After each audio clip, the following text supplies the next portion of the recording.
স্বামীজিকে একবার প্রশ্ন করা হচ্ছে যে স্বামীজি, ভারতবর্ষ কবে স্বাধীন হবে? স্বামীজি তার উত্তরে বলছেন যে আমি চাইলে ভারতবর্ষের স্বাধীনতা এক্ষুনি এনে দিতে পারি, তোরা রাখতে পারবি কি?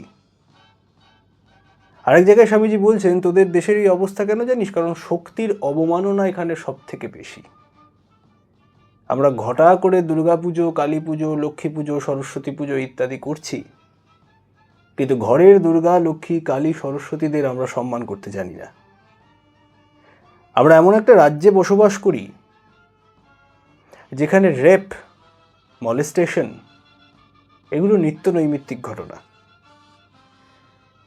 এমন একজনও নারী বোধহয় নেই যারা নিজের কর্মক্ষেত্রে যাওয়ার জন্য বাসে, ট্রামে, ট্রেনে কখনো না কখনো হেনস্থার শিকার হয়নি। এমনকি নিজের বাড়ি, নিজের আত্মীয় স্বজনও এই হেনস্থার বাইরে নয়। ফলত এই যে ঘটা করে দুর্গাপুজো করা হচ্ছে, কালী পুজো করা হচ্ছে, এই সমস্ত কিছুই অর্থহীন।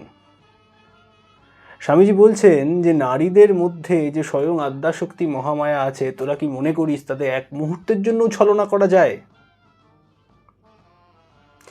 নারীদের উন্নতি যদি না সম্ভব হয় তাহলে ভারতবর্ষের উন্নতি কখনো সম্ভব নয়। একথা স্বামী বিবেকানন্দ অত্যন্ত স্পষ্ট কথা এবং দৃঢ় কণ্ঠে বলছেন। আমরা যদি দেখি তাহলে দেখতে পাবো যে স্বামীজি বলছেন যে তোমাদের মেয়েদের উন্নতি করিতে পারো তবে আশা আছে, নতুবা পশু জন্ম ঘুচিবে না। তাহলে দেখা যাচ্ছে যে এখন আমরা যে জীবন যাপন করছি তাকে স্বামীজি পশুর জীবন যাপন করা বলছেন। অতএব এই যে এত ঘটা করে দুর্গাপুজো করা, কালী পুজো করা, জাঁকজমকপূর্ণ দুর্গাপুজো, কালী পুজো, এই সমস্ত কিছুই অর্থহীন যদি স্ত্রীদের মধ্যে থাকা আদ্যাশক্তি মহামায়ার পুজো আমরা না করতে পারি।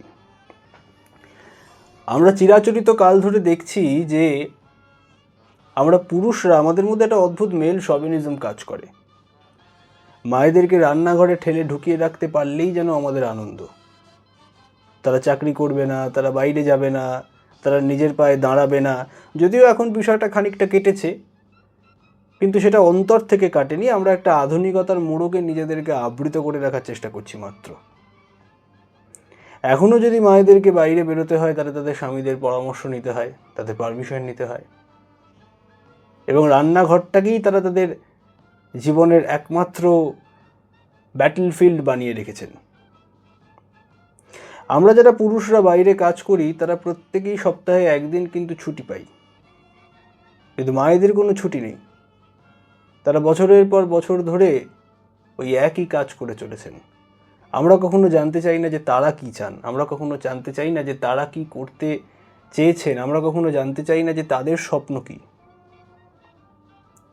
তো ফলত স্বামীজি বলছেন যে মেয়েদের যদি উন্নতি করা সম্ভব না হয়, মেয়েদেরকে যদি মেয়েদের কথা জানতে আমরা না চাই, যদি তাদেরকে তাদের কথা বলতে না দেওয়া হয়, যদি তারা যা করছে তাদেরকে করতে না দেওয়া হয়, তাহলে ভারতবর্ষের উত্থান কোনোদিনও সম্ভব নয়। অতএব আমাদের মাথায় রাখা দরকার যে ভারতবর্ষের উত্থানের জন্য যে শক্তি পুজো দরকার, সেই শক্তি পুজো কেবলমাত্র দুর্গা পুজো, কালী পুজোতে, মায়ের মৃন্ময়ী মূর্তিতে করলেই চলবে না।